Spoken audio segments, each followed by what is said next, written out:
अस्सलाम वालेकुम जी। आज की इस वीडियो में हम बात करेंगे अगेती काश्त के लिए ज़मीन की तैयारी और उसके अलावा अगेती काश्त में जो कपास दो तीन तरीक़ों के साथ लगती है, ड्रिल के ज़रिए लगती है, हल्लड़ के ज़रिए लगती है, प्लांटर के ज़रिए लगती है, उन तरीक़ों के ऊपर बात करेंगे। और इसके अलावा हम वीडियो के आखिर में थोड़ी सी बात करेंगे कि जो DAP का इस्तेमाल है अर्ली काटन में अगर आप कर रहे हैं तो DAP का इस्तेमाल किस तरह करना चाहिए या किस तरह बेहतर रहता है। वीडियो को हम शुरू करेंगे ज़मीन की तैयारी से। तो अर्ली काटन पूरे साल की फसल होती है, तो इसके लिए ज़मीन की अच्छी तैयारी बहुत ज़्यादा ज़रूरी है। ख़ास तौर पर आपने ज़मीन के अंदर एक गहरा हल ज़रूर चलाना है, जिसको बड़ा हल्लड़ जो होता है वो आपने ज़रूर चलाना है, क्योंकि गहरा हल चलने से जो फंगस के मसाइल हैं वो काफ़ी हद तक उन पर कंट्रोल करने में मदद मिलती है। और फंगस एक बहुत ख़तरनाक मर्ज़ बनता जा रहा है हर गुजरते साल के साथ काटन में। पिछले साल भी बहुत ज़्यादा नुकसान हो चुका है, तो गहरा हल ज़रूर चलाएँ। उसके बाद अब बाकी जो ज़मीन की तैयारी है उसमें कुछ बहुत ज़्यादा बताने वाली बातें नहीं है, वो सब किसान भाइयों को पता है कि 2 से 3 आपने हल चलाने हैं, 1 या 2 एक रोटावेटर चलाना है, ज़मीन को अच्छे से लेज़र करना है।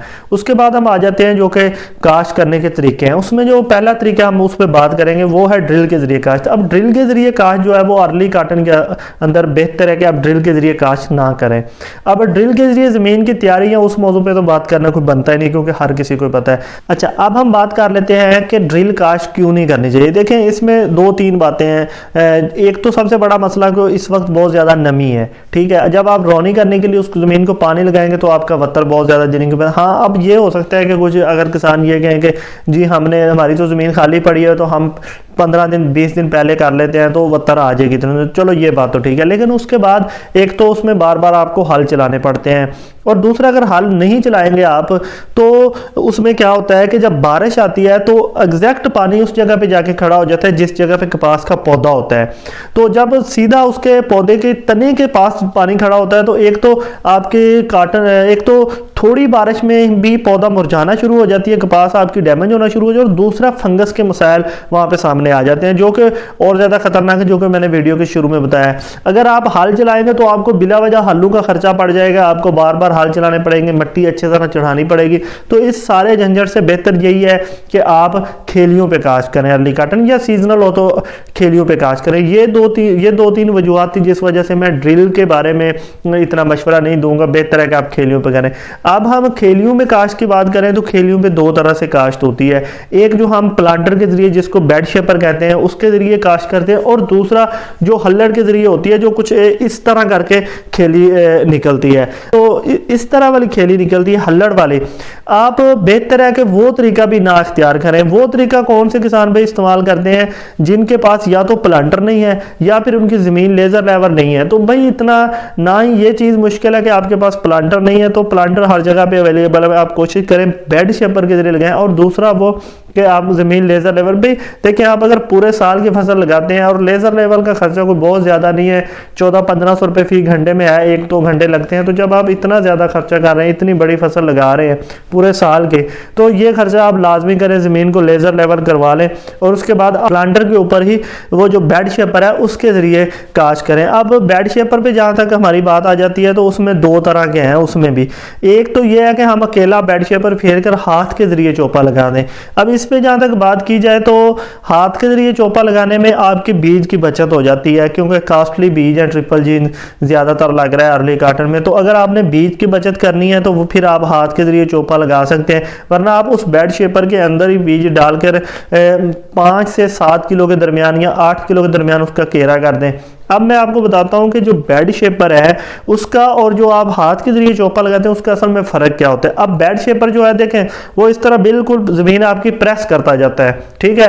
और सर्दियों के अंदर जर्मिनेशन के लिए जर्मिनेशन पे मसाइल का सामना होता है, क्योंकि टेम्परेचर लो होता है।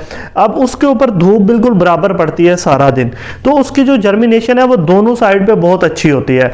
अब दूसरी तरफ जो हम हाथ के जरिए चौपा लगाते हैं, जो कि हल्लड़ निकालते हैं, वो कुछ इस तरह से होता है, ठीक है। तो एक साइड पे सुबह वक्त धूप नहीं पड़ती, दूसरी साइड पे शाम के वक्त धूप नहीं पड़ती।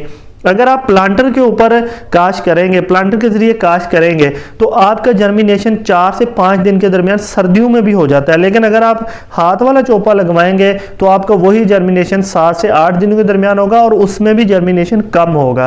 तो बेहतर यही है कि आप प्लांटर के जरिए काश्त करें, जो कि बेहतरीन काश्त है। और इसके अलावा आप चौपे के जरिए भी गुरेज करें अगर आपके पास आसानी से मौजूद है, और ड्रिल के जरिए तो बिल्कुल ना काश्त करें। अब हम आ जाते हैं हमारी वीडियो के आखिरी टॉपिक पे कि इसमें डीएपी का इस्तेमाल किस तरह करना चाहिए। डीएपी इस वक्त 10,000 रुपये पर बैग पे हो चुकी है, बहुत महंगी है, तो इसका इस्तेमाल भी अब बहुत सोच समझ कर करना चाहिए। तो किसान भाइयों, इसमें डीएपी के जहाँ तक कॉटन के अंदर डालने की बात है कि अगर आपके पास गुंजाइश नहीं है, अगर आपका बजट बिल्कुल लो है कि आप बड़ी मुश्किल के साथ कॉटन लगा रहे हैं, तो डीएपी मतलब फास्फोरस आप कॉटन में बाद में भी लगा सकते हैं। ये उस तरह ज़रूरी नहीं है जिस तरह हम गंदम में पहले 20 दिनों के अंदर बहुत ज़्यादा ज़रूरी होती है डीएपी देना, वरना हमारी एवरेज बहुत बुरी तरह मुतासर होती है। कपास इससे बिल्कुल उल्ट फसल है। अगर आप इसमें बर वक्त काश्त डीएपी डालना चाहें तो आप डाल सकते हैं, अगर आप ना भी डालना चाहिए तो बाद में आपके पास काफ़ी सारा टाइम होता है डीएपी डालने का।